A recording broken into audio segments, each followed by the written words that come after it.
Yes. Lakini walijua mwanamke wakidanganya atawasaidia. Yes. Na kweli unaona mwisho wa siku hata walipokuja kugundua kwamba kule ndani kuna watu ambao sio watu wa kwetu, wamekuja kutupeleleza, wakataka kwenda kuwaua. Unaona yule mwanamke akatafuta njia kuwasaidia ili wawe hai, kwa sababu walitambua nguvu ya Mungu wao. Bwana Yesu asifiwe. Na leo tunga mkono kama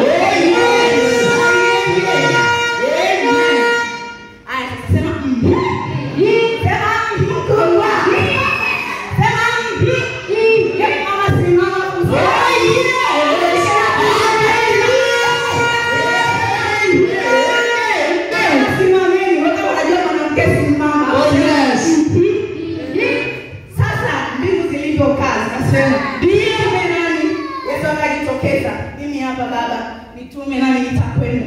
Wakasema sasa hapa duniani kuna watu wawili. Ndio. Kuna mwanamume, kuna mwanamke. Ndio. Uchague nani? Akarudi bustani. Yes. Ni nani aliyekuwa kitu? Wakamkuta ni mwanamke. Bwana Yesu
jibebe kama mbingu inavyokuona. Yes. Sababu unajua wewe ni kijitu. Hata kama wengine wanakuona ni mwembamba. Yes. Au nene tu umejalia. Ewe jione kama ni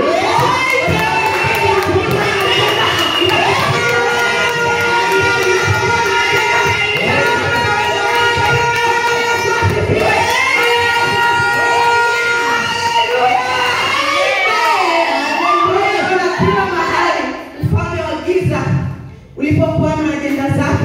Yes. Au mfalme wa giza walihitaji mwanamke. Kila amen. Bwana Yesu asifiwe. Amen. Tunaenda kwa mfano mwingine. Wakati fulani wana wa Israeli walikuwa wako utumwani. Ilipofika saa waraka ulikuwa umeandikwa. Yes. Wanatakiwa kuuawa. Yes. Mtu mmoja alikuwa anaitwa Mordekai. Yeah. Akarudia vitabu vya Eden. Yes. Nikamwambia ni mwanamke tu anaweza kusaidia. Akasema na mimi nina mtoto wangu.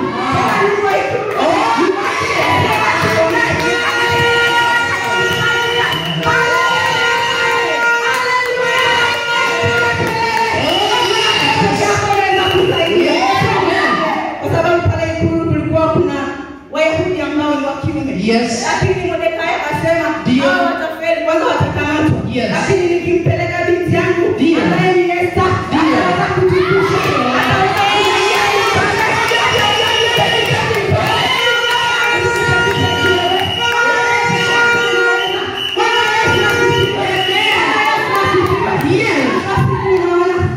Masi yake enda mbele za Mungu.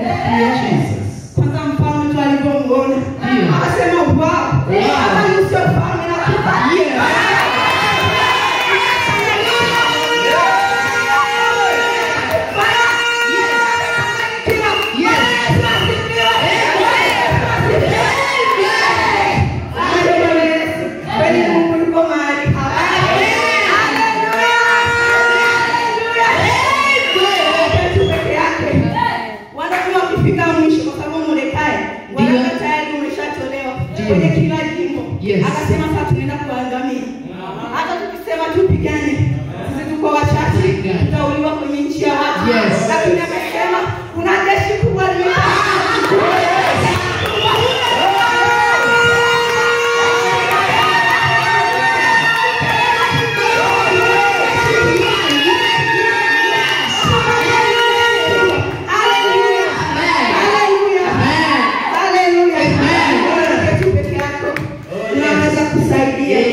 Ndio. Wanawake wenzetu majasiri. Ndio. Ambao wanatupa nguvu hata sisi kuendelea. Ndio. Tena kwamba tunaweza. Ndio. Tena mfano wa Mungu.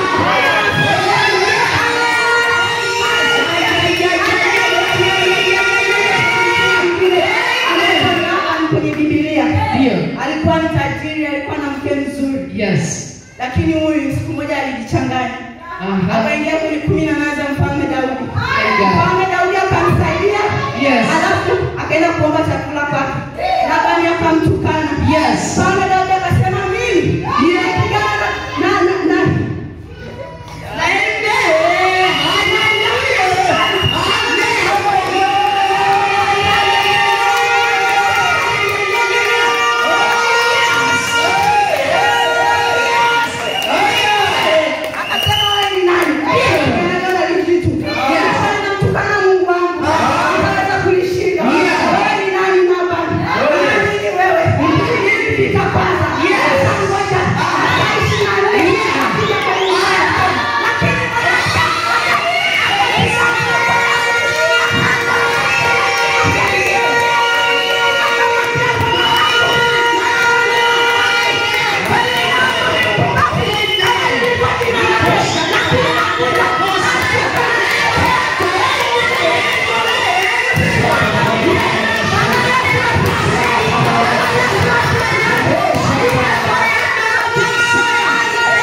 akasema wewe ni porini. Hapa nyumbani mbona kuna wanyama?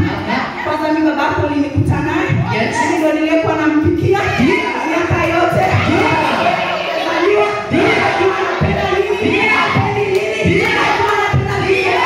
Hapendi viungo. Anajua anapenda chumvi kiasi.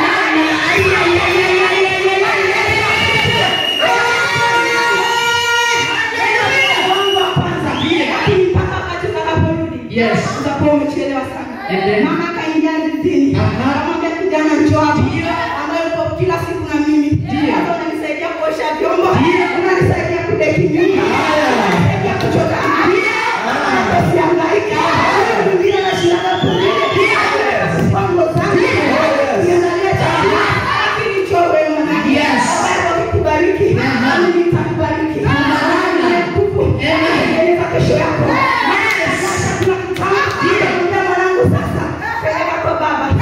Kijana akawa anaogopa. Akamwambia laana ikikupata. Yes. Nipate mimi. Ndio nilibeba. Sikushiki. Yes. Kijana akaenda na akafanikiwa.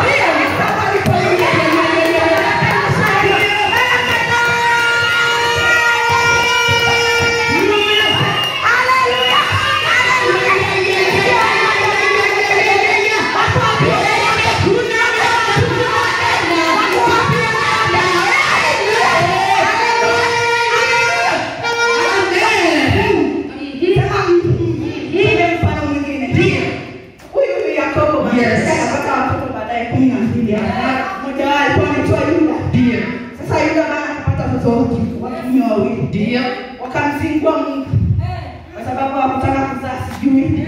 Mungu akaamua kuwaua. Mwanamke akabaki mjane. Akampa akamfariji. Akamwambia kaa. Ndio huyu mdogo akikua atakuwa mume wako. Ili ujipatie uzao. Kwa wetu. Mwanamke akasema sawa. Endelea kutumia. Ikawa inaenda. Akawa mtoto. Mpaka akafika mahali akasema sawa. Akasema sasa hapa natengenezaje muujiza? Natengenezaje kesho yangu? Najipatiaje uzao? Najipatiaje maongezeko? Nina siku nikifa. Hakuna kuhukumu duniani. Akasema sawa na mpendia ujui. Akasimama barabarani kama kahaba. Akampa kaja. Akajichanganya. Kwa kujua. Mwanamke aliyemwainisha. Siku mtoto mdogo akikua. Sio utakayemuoa. Akaingia kwake. Akaingia kwenye 12.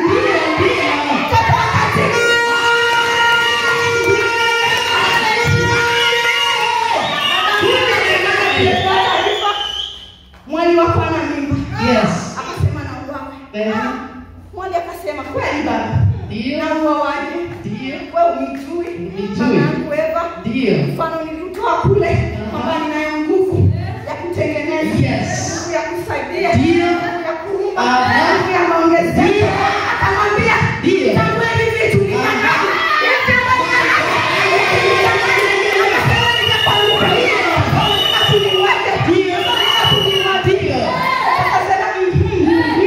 Watoto waliozaliwa pale. Mmoja kwanza alikuwa anaitwa Peresi. Peresi akamzaa Ezra. Sema Ezra akamzaa Aram. Sema Aram akamzaa Aminadabu. Sema Nashon akazaliwa na Aminadabu. Nashon akamzaa Salmon. Salmon akamzaa Boaz.